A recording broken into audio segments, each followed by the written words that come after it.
Four, five. Cover your eyes. They're covered.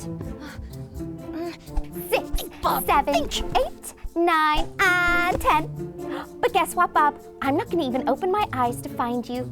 That's ridiculous. I've got a great nose. First, let me use that. Right. So he's either behind the curtains or the chair. Now onto my trusty hearing.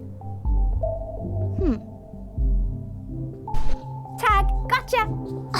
How? I'm a genius. It's simply observation. Well, I bet you can't do that in the quantum realm. You're on.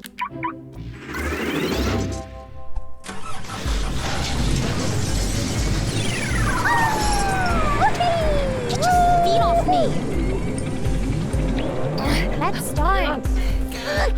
Let me catch my breath. 10, 9, 8, 7, 6, 5, 4, 3, 2, and 1.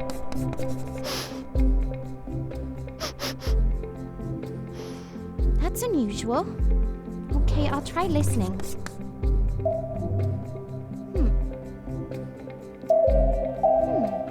Oh, I could have sworn.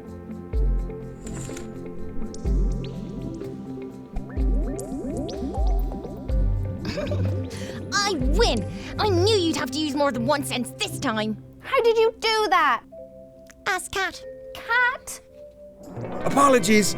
I was deep into a tale of two states. It's about to... Not now, Cat. Explain how Bob was in multiple hiding spots. Quantum decoherence. He wasn't actually in multiple places. Bob was in a superposition. I saw him. Or at least I think I did. You were observing the possibilities of where he could be, but the moment you interacted with him, any interaction, it clarified where he actually was. In the quantum realm, things can stay in multiple states long. But back in the regular world, she found me with just her nose and ears. Exactly! Those are interactions too. In the regular world, superpositions collapse instantly, but here we have time to observe them.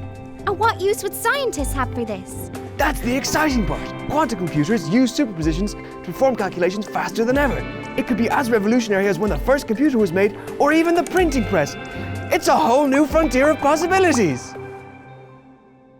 Cool. Lunch? Yeah.